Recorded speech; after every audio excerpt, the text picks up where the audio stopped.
Mas Abot, salam sejahtera buat kita semua. Terpujilah Tuhan. Bentar lagi kita akan melewati tahun 2023. Kita akan menyambut tahun yang baru. Ya, sobat-sobat Mas Abot, sebagai perenungan kita untuk mengakhiri tahun 2023 ini, kita nanti akan membahas tentang Ibrani pasal yang ke-13 ayat 20 sampai ayatnya yang ke-21. Tapi sebelum kita membahas bahan sermon kita pada saat ini, terlebih dahulu kita akan membuka di dalam doa. Saya minta Bang Pendeta Rim untuk membuka kita dalam doa. Baik, kita bersatu. Bapa di surga, pada saat ini Tuhan, kami hendak belajar lagi tentang firman-Mu melalui Mas Abot bersermon. Biarlah kiranya Bapak Engkau yang hadir bersama kami dalam diskusi kami. Engkau bimbing kami narasumber dan juga yang menjadi moderator supaya firman Tuhan yang kami diskusikan memberikan terang bagi saudara-saudara kami, sobat Mas Abot yang mendengarkan sermon ini. Kami serahkan sermon kami ke dalam tangan pengasihan-Mu di dalam Yesus Kristus kami berdoa. Amin. Amin. Ya, sobat-sobat Mas Abot, yang menjadi firman perenungan buat kita, yang menjadi bahan sermon kita di minggu tanggal 31 Desember 2023, diambil dari Ibrani pasal yang ke-13 ayat 20 sampai ayatnya yang ke-21. Saya akan bacakan yang firman Tuhan. Kiranya Allah damai sejahtera yang dengan darah perjanjian yang kekal telah membawa naik dari antara orang mati Gembala Agung segala domba, yaitu Yesus Tuhan kita, memperlengkapi kamu dengan segala yang baik untuk melakukan kehendak-Nya dan mengerjakan di dalam kita apa yang berkenan kepadanya. Melalui Yesus Kristus, bagi Dialah kemuliaan sampai selama-lamanya. Amin. Demikian firman Tuhan. Ya, langsung aja ya buat Abang Pendeta Rim dan Kakak Pendeta Agnes. Kira-kira apa yang ingin dikatakan dari kitab Ibrani ini, atau kita masuk latar belakang dulu lah. Apa kira-kira latar belakang untuk mempermudah pengkhotbah memahami teks kita dari kitab Ibrani ini tentang pesan untuk minggu ujung tahun di tahun 2023 ini. Siapa kira-kira duluan ya? Latar belakangnya ladies first ya, buat Kakak Pendeta Agnes. Ya, shalom untuk kita semua. Jadi mohon maaf karena suara saya agak Serak-serak beda. sedikit seksi begitu. Menarik sekali ya, di ujung tahun 31 Desember ini firman Tuhan yang diangkatkan juga dari bagian akhir kitab Ibrani, yaitu ayat yang ke-13. Sebelum kita masuk ke dalam pembahasan, kita melihat bahwa surat Ibrani ini dibagi menjadi 3. Yang pertama, Yesus sebagai putra Allah yang penuh kuasa. Kemudian bagian kedua menampilkan Yesus sebagai imam besar. Dan yang ketiga, penulis Ibrani yang tidak disebutkan siapa. Tapi ada yang mengatakan bahwa itu adalah Paulus. Tapi kemudian itu juga hilang karena tidak ada yang bisa memastikan siapa gitu. Tapi pada bagian yang ketiga, penulis Ibrani ingin menegaskan dengan berani untuk mendorong orang-orang percaya agar tetap tabah dalam keselamatan, iman, penderitaan, dan kekudusan. Jadi memang pada saat itu orang-orang Kristen Yahudi sedang mengalami penganiayaan dan keputusasaan.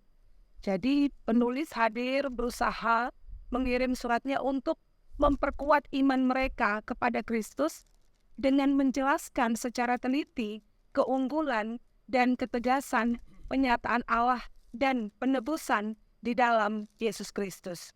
Jadi ia menunjukkan bahwa penyediaan penebusan di bawah perjanjian lama sudah digenapi melalui kedatangan Yesus. Jadi ini mungkin bisa menjadi sebuah penghantar bagi kita yang kemudian mengajak kita untuk merefleksikan tahun 2023 ini. Jadi itu menurut saya yang bisa kita lihat dari latar belakang ya. Jadi satu lagi yang menarik ya sebenarnya kalau saya baca dari ini latar belakang, bahwa ketika penulis Ibrani menuliskan surat ini, dia tidak hanya memperhatikan bagaimana agar pengajaran yang benar itu dapat diterima oleh pembaca. Jadi bukan hanya sekedar dia memberikan pengajaran lalu mereka menerima, tidak.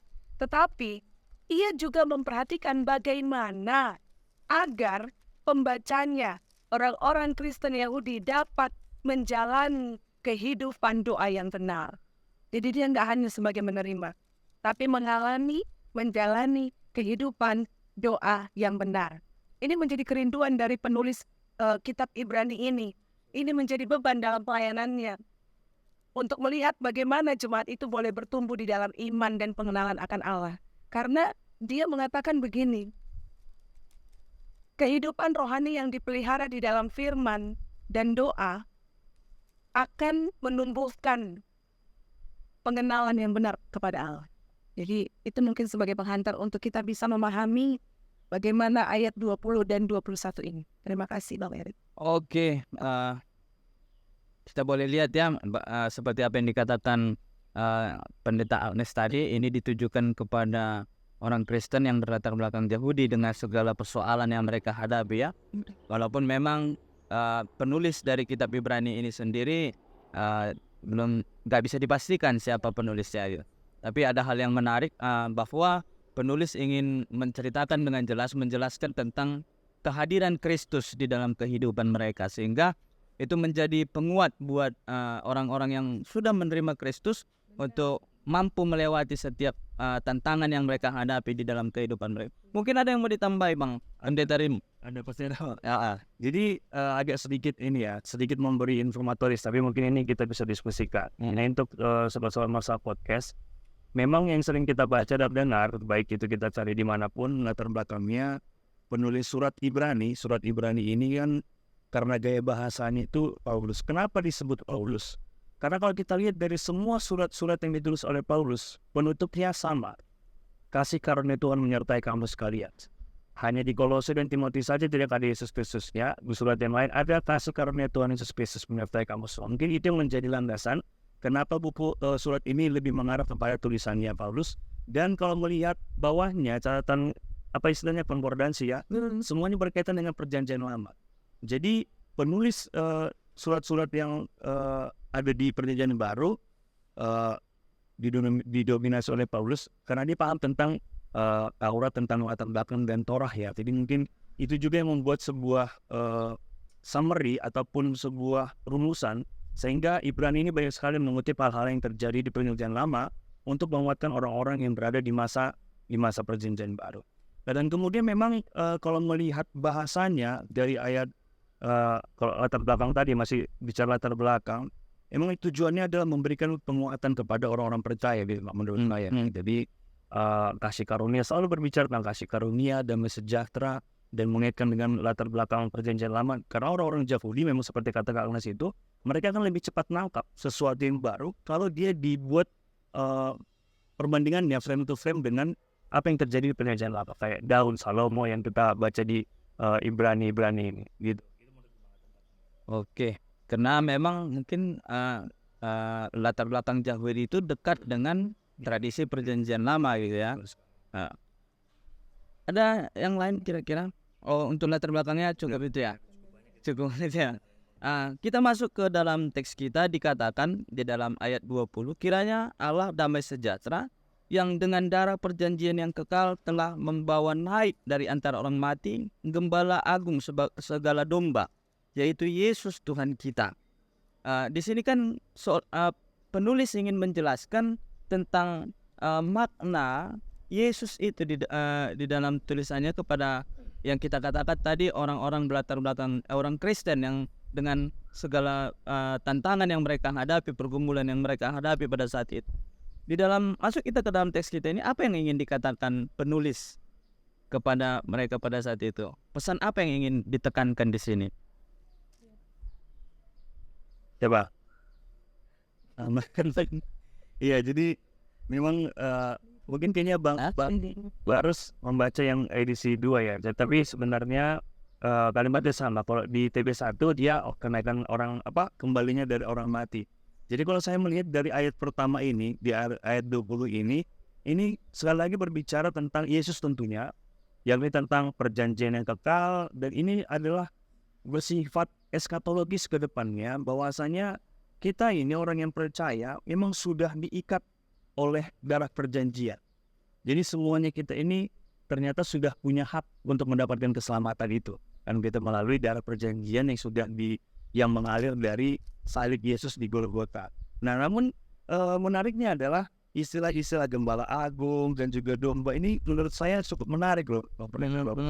Jadi kita ini domba, dan menurut saya itu menunjukkan betapa lemahnya kita sebagai umat manusia ini gitu kan. Jadi dengan segala yang kita punya pun ternyata di hadapan Tuhan ini kita adalah domba yang lemah gitu. Jadi menurut saya di ayat 20 ini seperti sebuah penguatan bahwasanya ini kayak sebuah identitinya kita. Kita ini udah diikat gitu. Udah dengan perjanjian darah itu, dan kita kan apa bahasanya yang baru, naik ya. Di bawah naik, atau kalau di bahasa di sini dia kembali dari antara orang mati. Nah, itu menunjukkan kayak sebuah perubahan. Membawa naik. Membawa naik ya, berarti memberikan sebuah perubahan, menaikkan apa ya, statusnya kita gitu kan, dari yang misalnya posisinya di bawah dan kemudian diangkat oleh Yesus Kristus gitu. Oh, berarti darah perjanjian itu yang mengangkat, itu menceritakan tentang Kristus itu sendiri ya. Dan kita digambarkan tentang dengan domba itu, bukan kambing ya. Bukan kambing, tapi digambarkan dengan domba, yang dimana identik dengan domba itu ada binatang yang lemah kan gitu kan. Tapi ada kuasa Tuhan mengangkat kita. Ada yang mau ditambah Kak? Ya, sebenarnya kalau kita melihat Ibrani yang pasal yang ke-13 ini kan muatannya tentang nasihat dan juga doa selamat gitu. Jadi memang ada muatan nasihat, ada muatan doa yang kita temukan di sana.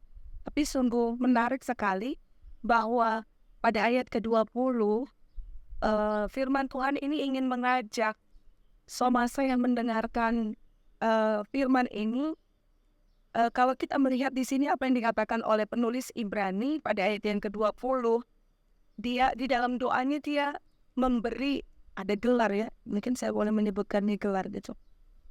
Ada gelar yang diberikan kepada Allah. Yang pertama itu adalah Allah damai sejahtera. Allah damai sejahtera. Ya benar kan, itu kan Allah damai sejahtera.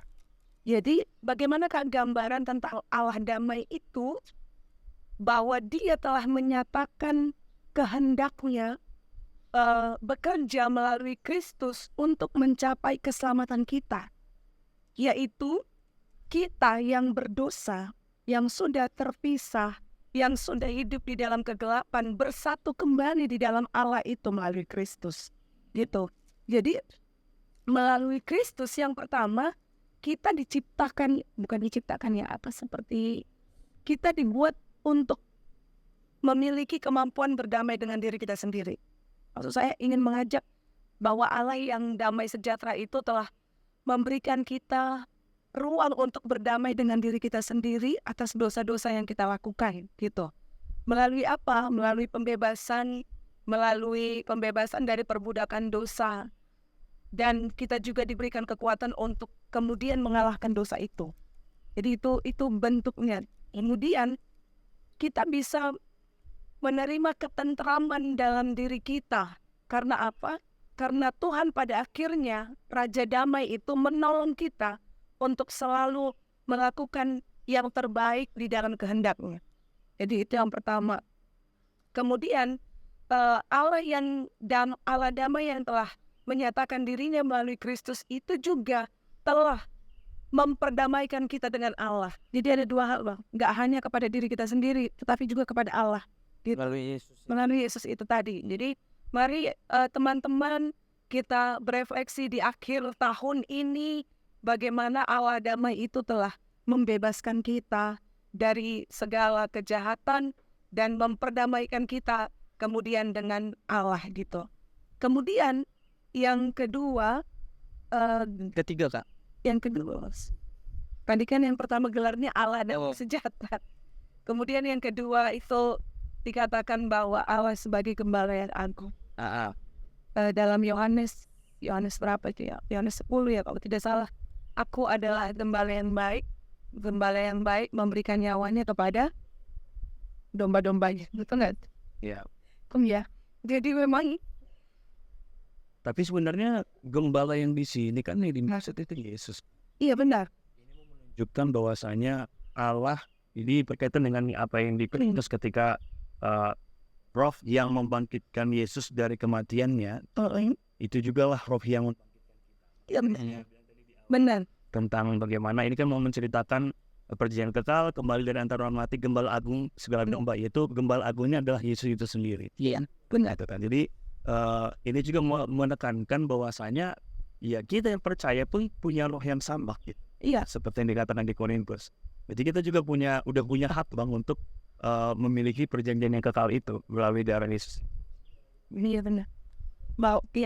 Gembala agung itu adalah Yesus Tuhan kita. Yesus bangkit dengan kuasanya sendiri, tetapi Bapa terlibat di dalamnya. Jadi ada doksologi juga sebenarnya di sini kan. Kemudian ketika dia bangkit, dia memastikan bahwa keadilan telah ditegakkan dan hukum telah digenapi. Kemudian Yesus bangkit juga kembali untuk membenarkan kita, dan kuasa ilahinya juga telah membangkitkan kita kembali gitu. Jadi benar yang dikatakan oleh Berarti di ayat 20 ini penulis ingin mengatakan Allah yang damai sejahtera itu sebagai gembala agung itu dia dikatakan telah membawa naik dari antara orang mati segala domba kan gitu kan. Gembala agung segala domba yaitu ingin menyatakan peran kehadiran Yesus kan gitu kan. Yang itu Allah itu sendiri juga kan gitu kan. Membawa naik dari segala orang mati. Kemudian dikatakan di ayat 21 Kak, ini menarik, memperlengkapi kamu dengan segala yang baik untuk melakukan kehendaknya dan mengerjakan di dalam kita apa yang berkenan kepadanya melalui Yesus Kristus, bagi dialah kemuliaan sampai selama-lamanya. Kata memperlengkapi, ini kira-kira apa ini yang mau dikatakan penulis di sini? Kenapa dia pakai kata memperlengkapi? Berarti sesuatu yang sudah ada ditambahkan kembali kan gitu kalau memperlengkapi ya. Gimana kira-kira Kak? Iya. Ya jadi ini kan menarik ini. Jadi 20 dan 21 ini kan satu rangkaian, makanya kan sebelum satu dia koma gitu kan. Jadi masih satu kalimat sebenarnya. Jadi ternyata yang diinginkan adalah bukan hanya sebuah iman percaya bahwasanya Yesus yang adalah gembala agung itu yang sudah bangkit dari kematian dan sudah dalam kehidupan yang kekal itu, ternyata kepercayaan kita terhadap itu tadi, pengakuan kita terhadap gembala agung tadi, kalau yang dalam bahasa King James Version-nya The Great Shepherd tadi, ternyata itu yang menjadi model kita juga kalau perlengkapi. Nah, jadi ternyata seperti kata pendeta Barus tadi, ternyata manusia yang sudah diciptakan itu pun sebenarnya sudah punya alasan untuk mempercayai ini. Dan mode percaya Tuhan ya sebelumnya semua ada Yesus ya. Ketika Yesus mati dan dibangkitkan dari kematian dan menunjukkan betapa berkuasanya Tuhan itu di dalam diri Yesus, itulah menjadi memperlengkapi kita. Yang semakin membuat kita ya atau percaya Yesus adalah Allah yang mati dan bangkit di dalam diri Yesus kan begitu. Ya, memperlengkapinya. Jadi kalau di sini kan lebih jelas lagi, memperlengkapinya dengan apa? Dengan perbuatan segala yang baik untuk melakukan itu hendaknya. Jadi ternyata hal-hal baik yang kita lakukan pun itu harus bertujuan tidak untuk diri sendiri, tapi untuk kehendaknya. Nah, Pak aku sih membaca begitu Bang, sampai kalimat kehendaknya ya. Iya. Jadi yang kita buat baik itu bukan untuk kepuasan diri kita sendiri, tapi untuk kehendaknya Tuhan memang itu. Bukan yang ingin dikatakan Yesus itulah yang memperlengkapi orang-orang yang di tengah-tengah penderitaan tadi untuk melakukan perbuatan. Gimana kira-kira? Ya seperti itu, tapi memang kalimatnya kan jadi pemahaman di ayat 20 tadi dengan semua statement tadi, identity tadi kan tentang kenaikannya, tentang dia adalah gembala agung, gembala segala domba gitu kan, dan kemudian kepercayaan kita itulah yang memperlengkapi kita. Jadi kalau kita percaya bahwa Yesus itu adalah Tuhan, ya di dalam diri Yesus yang mati dan bangkit, nah itu Menjadi kekuatan kita ya, gitu ya. Bagaimana perbuatan baik gembala agung itu yang akan menjadi modal kita untuk melakukan sesuatu yang sesuai dengan kehendak. Yang sesuai dengan kehendaknya adalah perbuatan baik kita yang kubilang tadi, nggak untuk diri kita sendiri. Kan banyak orang gitu, mungkin sobat-sobat gitu kan, berbuat baik untuk diri sendiri, supaya orang baik sama aku gitu. Sementara ini enggak, ternyata kita berbuat baik harus tutup dengan kehendaknya Tuhan itu tadi kita percaya tadi. Ada yang mau ditambahin Kak? Sebenarnya menarik ya dari latar belakang tadi sebenarnya Iya, dan bagaimana Tipis tadi Mas. bisa dibikin semakin terlihat dia Kak. bagaimana harapan dari penulis Ibrani ini juga kan supaya mereka bisa bertumbuh di dalam iman. Dalam iman, keselamatan, di dalam perbuatan baik, di dalam kebenaran gitu. Jadi memang ini menjadi sebuah penegasan bagi mereka sebenarnya. Kalau kita lihat di King James Version-nya, memperlengkapi ini disebut sebagai menyempurnakan. Jadi Allah turut menyempurnakan segala hal yang kurang dalam diri manusia dengan segala kebaikan itu tadi, melakukan yang baik gitu. Jadi memang kalau kita melihat di sini bagaimana Allah yang hadir untuk memperlengkapi dan menyempurnakan, tentu ya kita kembali lah melihat kepada diri kita sendiri gitu. Kita kembali melihat kepada diri kita sendiri, melihat apa yang menjadi kelemahan kita, apa yang menjadi kekurangan kita, di mana ketidakmampuan kita, di mana keterbatasan kita. Kita melihat bahwa Allah lah yang memampukan, menyempurnakan, dan memperlengkapi, bukan kita gitu. Jadi bukan kitanya gitu loh. Kita nggak memiliki kekuatan apa-apa gitu ya. Tapi Allah di sini katakan, aku memampukanmu, aku memperlengkapimu, aku menyempurnakanmu untuk melakukan segala sesuatu yang baik. Kalau Rin tadi mengatakan untuk kehendaknya, untuk Allah. Nah saya melanjutkan dan juga memperlihatkan kepada sesama. Jadi mungkin dalam arti kata satu contoh ya Bang, mengasihi gitu. Kan mampu untuk bisa mengasihi orang kan. Mengasihi musuh dengan benar gitu. Iya. Tapi di dalam Tuhan itu terjadi loh. Siapa sih Napoleon yang dia masuk, itu gak sih yang masuk penjara. Terus ketika dia keluar dari penjara, nah waktu di dalam penjara kan ada yang penjaga penjara itu sering menindas dia gitu lah, sering melakukan hal yang gak baik, bahkan ada yang mengencingi dia gitu kan. Tapi setelah dia keluar dari penjara, dia bertemu dengan penjaga penjara itu, kemudian penjaga penjara udah ketakutan nih, tapi dia rangkul, dia peluk gitu. Mengampuni. Itu Dia- mantan sekjen PBB. Nah saya lupa itu siapa namanya, tapi saya pernah mendengar cerita itu gitu. Maksudnya siapa sih yang bisa melakukan gitu loh. Yang menyempurnakan kasih itu dalam diri kita, cuma Tuhan. Melakukan segala sesuatu yang menurut manusia kok bego banget ya dia ngelakuin itu gitu ya. Tapi ternyata enggak, itu malah sesuatu hal yang mulia yang kemudian menyaksikan bahwa kasih Tuhan itu sungguh luar biasa dan tidak terbatas dalam hidup kita. Itu satu contoh. Berarti kalau boleh saya bahasakan ini, penulis kitab Ibrani ini pertama ingin menjelaskan di tengah-tengah latar belakang yang dijelaskan Bang Pendeta Rim dan Kak Angges tadi, di tengah-tengah latar belakang tantangan yang dihadapi oleh gereja mula-mula dengan latar belakang Yahudi mereka pada saat itu. Pertama penulis ingin mengatakan tentang siapa Allah itu kan gitu kan. Nah, mengenalkan siapa Allah itu kepada mereka dan kemudian membawa mereka untuk merasakan peran Allah itu berkuasa atas kehidupan mereka, sehingga mengajak mereka untuk memahami bahwa di dalam setiap tantangan itu mereka untuk mengandalkan Tuhan, bukan begitu ya? Mengandalkan Tuhan untuk memampukan mereka melewati setiap tantangan itu kan gitu kan. Benar. Nah, ini bisa menjadi benang merah nanti kita mau lihat ke bagaimana kita menjalani tahun ke 2024 gitu ya kan. Makanya ini sangat berkaitan Bang. Kalau malam tahun baru kan biasanya ada makna. Iya, maafkan ya. Gimana sih kita menempatkan perbuatan baik di maafan ini Bang gitu kan.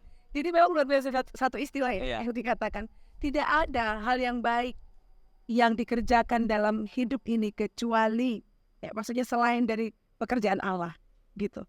Tidak ada sesuatu yang baik di dunia ini selain dari pekerjaan Allah, dan tidak ada sesuatu yang baik dalam diri kita dalam dunia ini selain melalui karya Kristus itu. Sehingga itulah penulis mengatakan di ayat yang terakhir yang di pasal 20 di ayat yang 21. Bagi dialah kemuliaan sampai selama-lamanya, dengan dia tidak merampas kemuliaan Allah itu gitu ya. Nah, ini menarik ya. Aku jadi kepikiran gitu kan. Jadi memperlengkapi itu kan sama kayak mempersiapkan ya. Bisa Ya, melengkapi misalnya yang kita kayak Daud waktu mau perang, kita ingat ya, Daud mau perang kan Di perang sapi. kain ini baju perang segala macam. Nah, ternyata dilepaskan itu itu dari sudut manusianya ya, perlengkapannya ya kan? hanya kekuatan dari. Tuhan. Nah, itu pertama. Baru kalau kita baca di Efesus 2:10 begini, saya bacakan saudara Mas Sahabat. Karena kita ini buatan Allah, diciptakan dalam Kristus Yesus untuk melakukan pekerjaan baik. It means berarti kita diciptakan pun dari awal adalah untuk membuat Melakukan perbuatan baik. yang dipersiapkan Allah sebelumnya. Ya, betul? Ia mau supaya kita hidup di dalamnya. Iya. Nah, kembali lagi seperti yang bilang Bang Baras tadi, hidup di dalamnya berarti itu hidup dalam kemuliaan Tuhan, bukan kemuliaan kita yang ada di dalam Tuhan. Beda ya. Kita yang hidup di dalam Tuhan, berarti kita yang hidup di dalam kemuliaannya. Iya. Gitu. Jadi kalau dalam bahasa Ibrani ya kan dia katartizo ya. Katartizo ini adalah sebuah hasrat untuk mempersiapkan diri, sebuah hasrat untuk memenuhi, menyempurnakan diri sebenarnya. Jadi setelah kalau misalnya dari kata katartizo ini berarti manusia itu nggak ada yang bisa sempurna kan gitu. Iya benar. Nggak ada yang bisa sempurna dengan dirinya sendiri, dengan kelemahannya, dengan kerapuhannya. Yang membuat sempurna ya hanya Sehingga dia tidak boleh menyombongkan dirinya ya. kemuliaan Tuhan itulah kalau ada di dalam diri kita. Bahkan sekalipun di dalam melakukan perbuatan baik itu hanya karena kuasa Tuhan yang harus bekerja gitu ya. Ada yang mau ditambah Kak sebelum kita masuk ke aplikasi? Langsung bikin banser bener. Oke, sobat-sobat Mas Sahabat, kita sudah melihat latar belakang teks kita sudah melihat isi dari teks kita pada saat ini. Kira-kira apa pesan yang ingin dikatakan melalui firman Tuhan yang boleh menjadi perenungan, mempersiapkan kita meninggalkan tahun 2023 ini akan memasuki tahun 2021. Apa yang ingin dikatakan? Mungkin dari Bang Rimla dulu. Emang kalau ingin meninggalkan 2023 katanya tuh mungkin jadi apa ya? Kalau menurut gue nih Pak, yang pertama, nanti ingatkan yang kedua ya. Yang pertama bahwasanya 2023 itu adalah momen di mana semua aktivitas sudah mulai normal kembali, betul nggak? 2022 udah mulai pasca perubahan, 2023 udah full lah, nggak perlu lagi pakai masker, nggak perlu lagi suntik ya kan? Kalau suntik KB masih bisa ya, ini suntik vaksinasi adanya. Oh ya, nah jadi sebenarnya yang saya yang miris menurut saya Bang gitu ya kan, ketika dulu kan ketika COVID orang-orang maunya beribadah di gereja lah, Macam kerinduan luar biasa soalnya. mereka sudah bisa bergereja di gereja masing-masing, justru nggak nambah juga Bang pandemi itu. Nah jadi firman ini mungkin untuk penguatannya menutup tahun ini, kalau menurut saya menjadi maknanya refleksi teologisnya bagi kita adalah ternyata selama setahun ini pun kayaknya kita belum sempurna banget ya. Nah, kayaknya pun kita belum mengiyakan ataupun menghidupi ataupun memperlengkapi diri kita. Nah, ini menjadi refleksi buat sobat-sobat Mas Sahabat. Apakah kita semua ini sudah benar-benar memperlengkapi diri kita dengan sesuai dengan kehendak Tuhan itu tadi? Atau justru malah kita grafiknya kayak ya naik turun aja terus, bukan kayak spiral yang bentuk spiral yang naik ke atas gitu, semakin naik dan semakin dewasa. Atau justru malah ketika kita sudah berada di tahun yang menurut saya normal semuanya gitu kan, atau justru malah iman percaya kita jadi semakin kendur, semakin lemah. Jadi harapannya di menutup tahun 2023 ini mana kita berefleksi betapa sebenarnya kita pun belum bisa menyempurnakan diri kita atau belum memperlengkapi diri kita dengan kehendak Tuhan tadi. Masih banyak bolong-bolong, dan itu harus kita tingkatkan terus ketika menyambut tahun yang baru. Tidak hanya komitmen, tidak hanya mungkin kayak manduk harta, janji ini janji itu, tapi harus benar-benar kita aplikasikan dalam kehidupan kita. Kita harus meningkat terus dalam pertumbuhan iman kita. Mungkin itu Bang. Itu yang satu. Yang dua tadi? Yang dua dilanjutkan ke akhir. Biar tadi yang satu, biar duanya apa? Ya, yang dua Ya, gimana Kak? Iya. Dan seperti yang saya katakan tadi bahwa penulis Ibrani meyakini bahwa Tuhan adalah Allah damai, Tuhan adalah Sang Gembala yang agung, yang kemudian akan memperlengkapi umatnya, kita semua, dan memampukan kita semua juga menjadi berkat bagi orang lain. Maka ini juga lah yang disuarakan pada malam hari ini kepada kita semua untuk meyakini dan mengimani siapa Tuhan yang sudah bekerja dalam hidup kita. Ingat satu istilah di mana ada pertumbuhan jemaat, di situ gereja berkembang. Jadi perkembangan gereja, pertumbuhan gereja itu dimulai dari jemaatnya. Siapa jemaatnya? Jemaatnya adalah kita. Untuk itu, mari memberi diri untuk memperlengkapi diri kita dengan memelihara koneksi kepada Allah melalui koneksi kepada Allah di dalam firman dan juga kehidupan doa yang berkualitas. Jadi mengakhiri tahun bersama dengan Tuhan, mengawali tahun juga nantinya bersama dengan Tuhan gitu. Itu aja, Dan setiap tahunnya bersama dengan Tuhan. Bukan betul bersama dengan Tuhan.